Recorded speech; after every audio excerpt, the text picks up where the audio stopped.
عارف ايه اصعب من انك تقع وتلف وشك تدور على الايد اللي كنت بتحلف بجدعنتها وما تلاقيش غير خيال بيبعد عنك. الصحاب الكلمه دي يا اما تكون طوق نجاه اللي بيشدك من سابع ارض، يا اما تكون هي الخنجر اللي بيرشق في ظهرك وانت بتضحك ومطمن. في صاحب بيتقال عليه رزق، وده اللي بيفهمك من نظره عين، اللي بيشيل عنك الهم قبل ما تنطق، ده اللي بيبقى سد عالي قدام اي حد يفكر ان هو يمسك. وده مش مجرد صاحب، ده سند بيخلي الدنيا مهما اسودت لسه فيها نور. ولكن وخد لي بالك من كلمه ولكن دي، لان الوجع ما بيجيش غير من القريب. غدر الصحاب ده ما بيعلمش في الجسم، ده بيكسر القلب. صدمه بتخليك تشك في كل اللي حواليك وتقول لنفسك انا كنت مغمي عيني قوي للدرجه دي. وفي حلقه النهارده احنا مش جايين نطبطب، ولكن احنا جايين نكشف المستور. هنفرق بين الجدع اللي بيبان في الدقيقه وبين الممثل اللي كان واخد دور الصاحب عشان خاطر مصلحه. ولو عايز تعرف مين يستاهل يتقال عليه اخ ومين اللي لازم تقول له مع السلامه والقلب داعيلك، كمل معايا الفيديو ده للاخر، لان الكلام اللي هيتقال النهارده هيغير نظرتك لكل اللي حواليك. انتوا عارفين في وسط الزحمه والدوشه اللي احنا بقينا عايشين فيها، وفي زمن بقى كل شيء فيه تيك اواي ووقت مؤقت، ربنا بيبعت لنا رسائل جبر خاطر،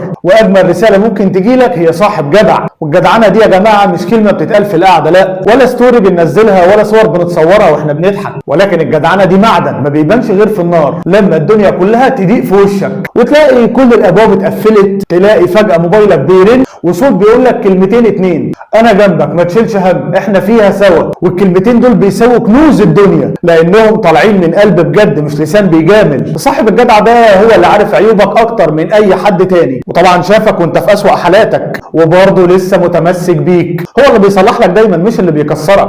تفتكروا دايما ليه بنقول الصاحب ساحب؟ عشان الجدع فعلا بيسحبك لفوق، بيخليك نسخه احسن من نفسك، بيزقك دايما لقدام لما تكسل، وبيفرح لنجاحك كأن النجاح ده بتاعه هو مش بتاعك انت. هو ما بيعرفش يحقد وما بيعرفش يغير، بالعكس هو بيشوف نجاحك ده فخر ليه هو كمان. تعالوا نقف لحظه ونشوف ايه هي العلامات اللي تخليك تحلف وتقول ده اخويا مش صاحبي. اولا وهي وقت الضيقه، والضيقه هنا مش لازم تكون فلوس، ولكن ساعات بتكون ضيقه نفسيه، انك مش قادر تتكلم وتلاقيه قاعد جنبك وساكت، حاسس بيك من غير ما تنطق ولا حرف، مستعد ان هو يسمعك لاخر الليل من غير ما يمل. تاني حاجه وهو الظهر والسند، بيدافع عنك في غيابك قبل حضورك، ما بيسمحش لحد ان هو ينهش في سيرتك وهو قاعد، بيرد غيبتك كانك موجود بالظبط. ده الشخص اللي لما حد يساله عنك بيقول ده رقبتي ليه. تالت حاجه وهي العتاب الرقيق، الصاحب اللي يواجهك بغلطك بينك وبينه عشان خايف عليك، مش اللي يسكت ويضحك عليك الناس من وراك. والناس دي في زماننا بقت عمله نادره. لو عندك واحد منهم في حياتك انت فعلا اغنى واحد في الدنيا، غني بجدعنته ومعدنه الاصيل اللي ما بيصديش مهما عدى الوقت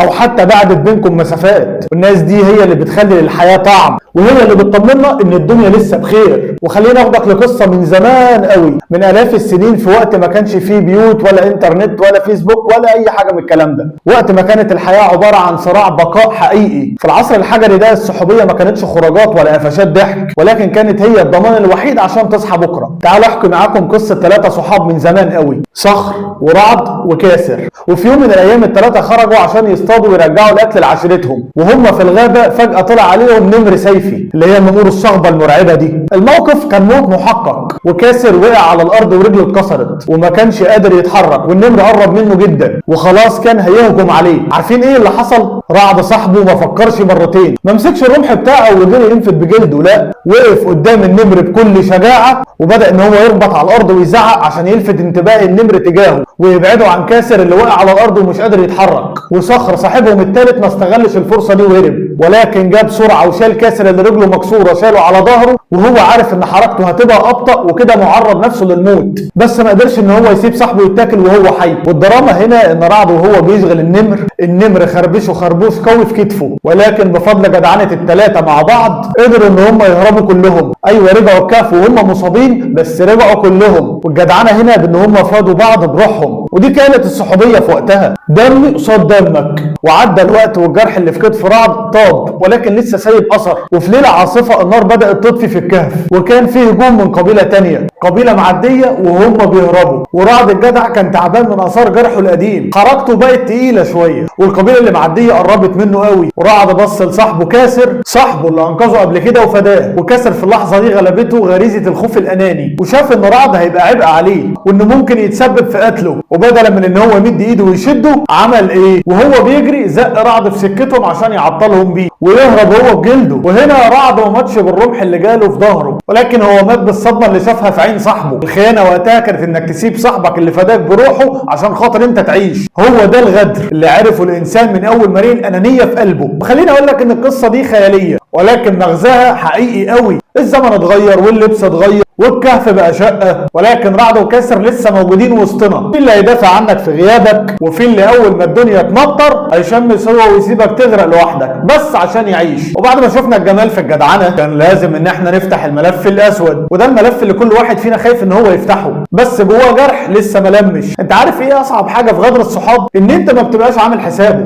الخبطه لما بتجيلك من عدوك انت بتبقى لابس دراعك ومستعد، وممكن ان هي ما توجعكش لان انت متوقعها، ولكن الخبطه لما تيجي للي انت كنت مأمنه على بيتك وسرك، الصدمه هنا بتهد جبل. والغدر اشكال والوان، ومش لازم يكون خيانه كبيره، ساعات بتبتدي بحاجات صغيره. تلاقيه مثلا بيستكتر عليك الفرحه، تلمح في عينه نظره حسد وانت بتحكي له حاجه حلوه، ويحاول ان هو يقلل من انجازاتك بكلمتين سم. تلاقيه اول واحد بيفتش لك سر كنت انت قايله له وانت مكسور، ويستخدمه ضدك اول ما يحصل بينكم خلاف بسيط. واصعب نوع فيهم هو اللي بياكل معاك في طبق واحد ومن وراك بيشوه صورتك قدام الناس عشان يبان هو اللي ملاك وانت اللي شيطان. والسؤال هنا، ليه الصاحب بيغدر؟ هل هو كان وحش من البدايه واحنا مغميين عينينا، ولا النفوس هي اللي اتغيرت؟ في الحقيقه ان الغدر ده امتحان لمعدن البني ادم. في ناس بتمثل الدور لغرض او مصلحه، واول ما المصلحه دي تخلص القناع بيتقلع وبتبان الوشوش الحقيقيه اللي بتخوف.